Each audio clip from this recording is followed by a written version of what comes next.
Hello guys, I am Anand Kumar Verma from rainbow physics वाले।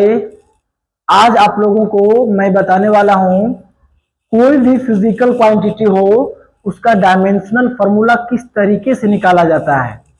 मेरे प्यारे बच्चों, चाहे आप क्लास 11th के हो या 12th के हो, यहाँ से क्वेश्चन आना ही आना है। 2 नंबर, 4 नंबर, 5 नंबर, यहाँ से क्वेश्चन आना ही आना है। इसीलिए ये वेरी वेरी इंपॉर्टेंट है। तो चलिए जानते हैं कि कोई भी फिजिकल क्वांटिटी हो उसका डायमेंशनल फॉर्मूला को हम कैसे निकालेंगे।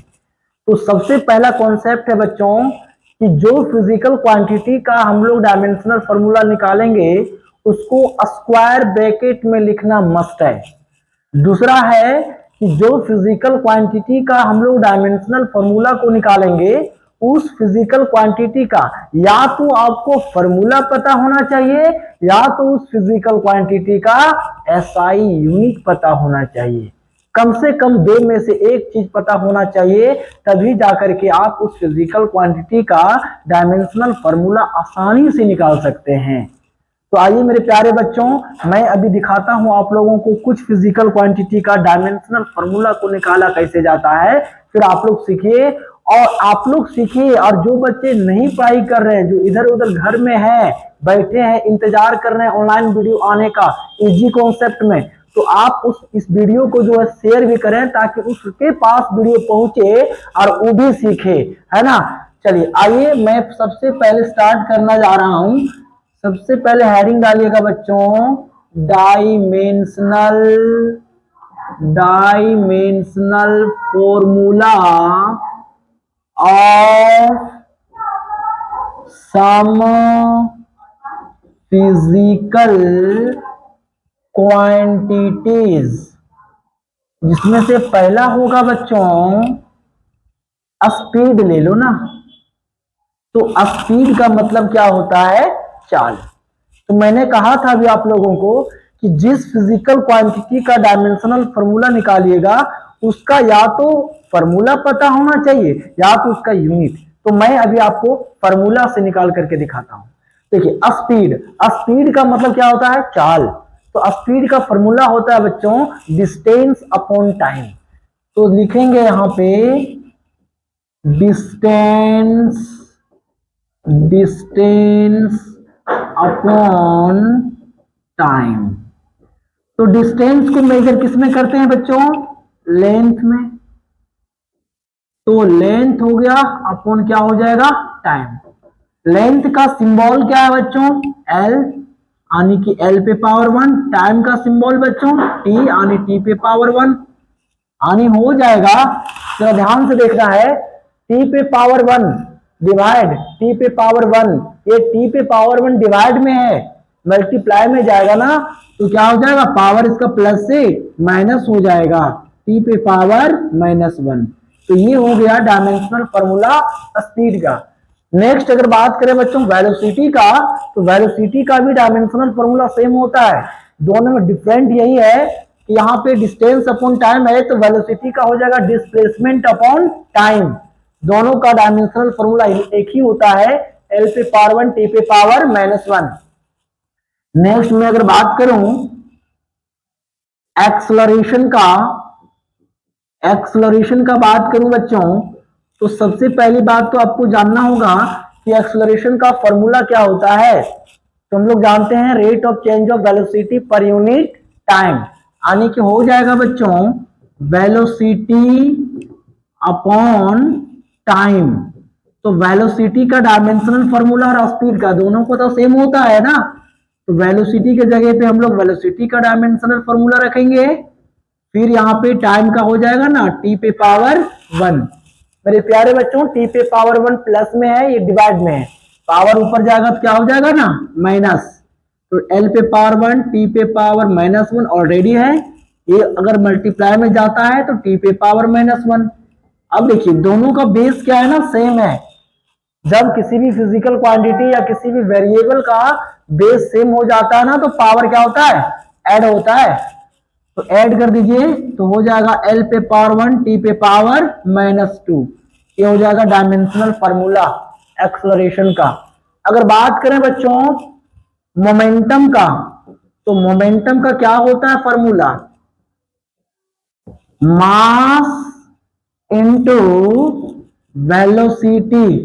तो करना कुछ नहीं है इसमें भी, देखिए मास, तो मास का सिंबल हो जाएगा बच्चों m पे पावर 1 इंटू में वेलोसिटी का डायमेंशनल फॉर्मूला यहां से देख लो, स्पीड वेलोसिटी का सेम होता है, तो l पे पावर 1 t पे पावर -1 यानी फाइनली मोमेंटम का आ जाएगा m पे पावर 1 l पे पावर 1 t पे पावर -1, ये निकल गया मोमेंटम का। अगर बात करूं बच्चों फोर्स का, तो फोर्स इक्वल टू क्या होता है बच्चों, mass into acceleration, mass into में एक्सेलरेशन। तो एक्सेलरेशन का और मास का डायमेंशनल फॉर्मूला आपको पता होना चाहिए, तो पता है m पे पावर 1 और एक्सेलरेशन का यहां से हो जाएगा ना, यहां से देख लो l पे पावर 1 t पे पावर -2 यानी फाइनली हो जाएगा m पे पावर 1 l पे पावर 1 t पे पावर -2, ये निकल गया। नेक्स्ट में अगर बात करूं बच्चों डेंसिटी का, तो डेंसिटी का मतलब होता है घनत्व और इसका फॉर्मूला होता है बच्चों मास पर यूनिट वॉल्यूम। तो वॉल्यूम का डायमेंशनल फॉर्मूला और मास का पता होना चाहिए आपको, तो m पे पावर 1 और वॉल्यूम का होता है l पे पावर 3, ये डिवाइड में है मल्टीप्लाई में जाएगा तो पावर प्लस से क्या हो जाएगा माइनस, तो m पे पावर 1 l पे पावर -3, ये हो गया डेंसिटी का डायमेंशनल फॉर्मूला। नेक्स्ट मेरे प्यारे बच्चों अगर बात किया जाए छठा नंबर में नंबर का, तो number are dimensionless physical quantity. भैया एक बात को हमेशा याद रखिएगा कि जहां कहीं भी कोई संख्या आ जाए, नंबर आ जाए, तो नंबर का फिजिक डायमेंशनल फॉर्मूला नहीं होता है, क्योंकि वो नंबर है ना जी, वो संख्या है और संख्या क्या होता है ना कांस्टेंट होता है, और कोई भी कांस्टेंट का डायमेंशनल फॉर्मूला नहीं होता जिसका वैल्यू चेंज ना हो, कांस्टेंट हो। जैसे बात करें sine theta, cos theta, tan theta, cosec theta, sec theta, इन सारे का जो है ना डायमेंशनल फॉर्मूला नहीं होता है। जैसे पाई की बात करें तो पाई क्या है ना कि पाई का वैल्यू होता है, आप लोग जानते हैं 22/7 या 3.14, इसका वैल्यू होता है बच्चों, और वैल्यू होता है ना तो ये इसका भी डायमेंशनल फॉर्मूला नहीं। हाँ आप एंगल को कर सकते हैं, एंगल का यूनिट होता है जिसको आप कहते हैं रेडियन, स्टेट रेडियन, तो उसका यूनिट होता है लेकिन डायमेंशनल फॉर्मूला नहीं होता है। जिससे बात करें बच्चों 1 की बात करें, 10 की बात करें बच्चों, अगर बात करें 10⁻⁻7 की, तो डायमेंशनल फॉर्मूला m पे पावर 0, l पे पावर 0, t पे पावर 0।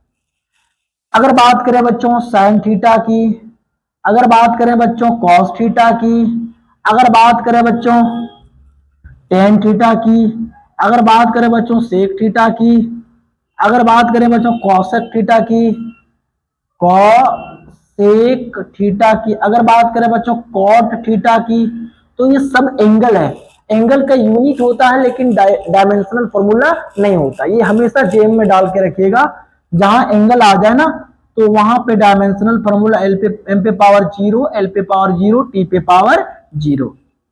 ठीक है, जैसे मैंने बताया अभी पाई, तो पाई ये क्या है कांस्टेंट है, इसका वैल्यू होता है, तो इसका भी डायमेंशनल फॉर्मूला नहीं होता है।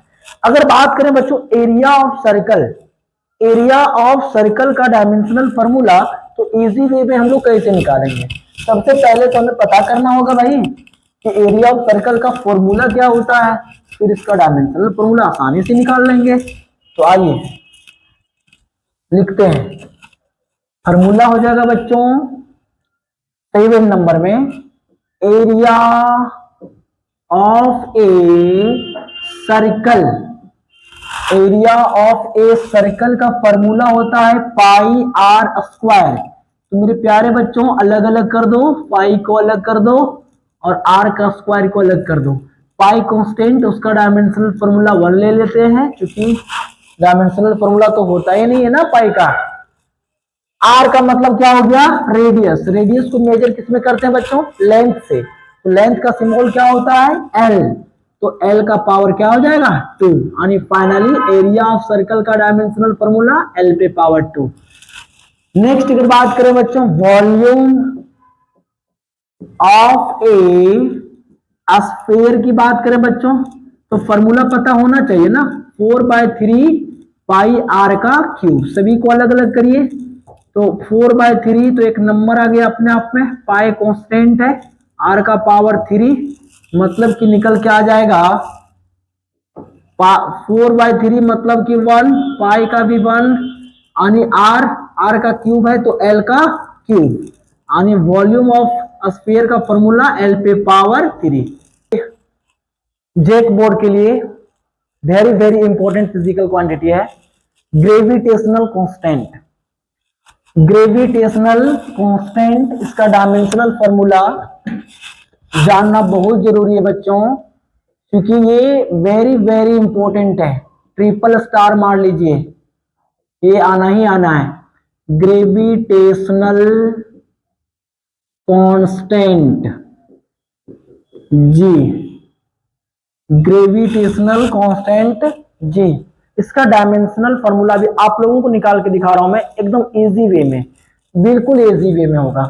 तो मैंने कहा भाऊ कि इसको सबसे पहले हम लोग फॉर्मूला जानेंगे। तो इसका फॉर्मूला होता है F is directly proportional to m1 into m2 upon r का स्क्वायर।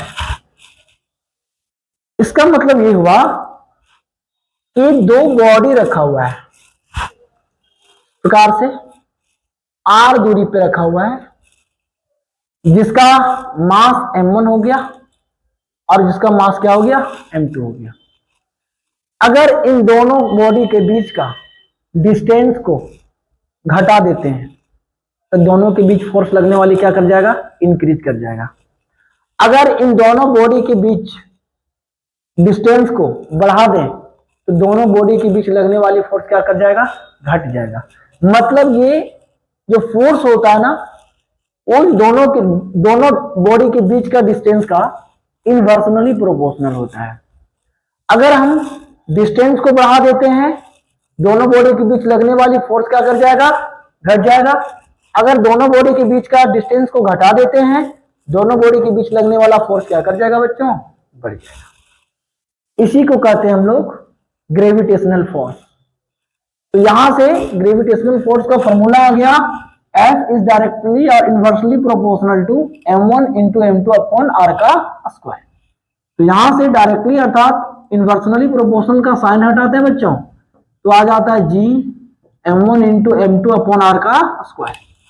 जी यहां पे आ गया ग्रेविटेशनल कांस्टेंट, और हमें जो है इसी ग्रेविटेशनल कांस्टेंट का क्या निकालना है, डायमेंशनल फॉर्मूला निकालिए। सपोज दैट कि F के नीचे कुछ नहीं है, क्रॉस मल्टीप्लीकेशन करना है, तो 1 को G m1 इंटू m2 से गुना करेंगे, F को r स्क्वायर से गुना करेंगे तो हो जाएगा F r square, G m1 into m2 LHS बराबर RHS, तो RHS बराबर LHS कर दीजिए खेला, G m1 into m2 upon F r का स्क्वायर। यहां से हमें G निकालना है, G के साथ m1 m2 गुना में है, इक्वल के उस साइड जाएगा तो क्या चला जाएगा, भागा में। तो G equal to F r square upon में क्या हो जाएगा, m1 इंटू में m2, m1 इंटू में m2।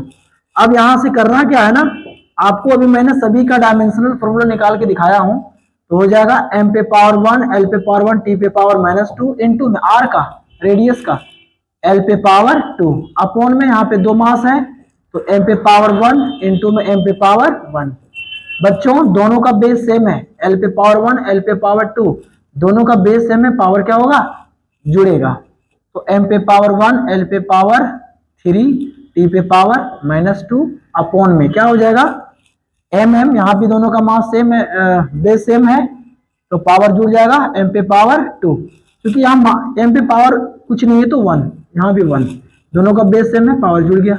ये देखिए डिवाइड में है, मल्टीप्लाई में जाएगा, पावर प्लस से क्या हो जाएगा माइनस, m पे पावर 1 l पे पावर 3 t पे पावर -2 इंटू में ये ऊपर चला जाएगा मल्टीप्लाई में m पे पावर -2। बच्चों फिर से यहाँ दोनों का बेस क्या हो गया, सेम, पावर जोड़िए, फाइनल आंसर m पे पावर -1 l पे पावर 3 और t पे पावर -2।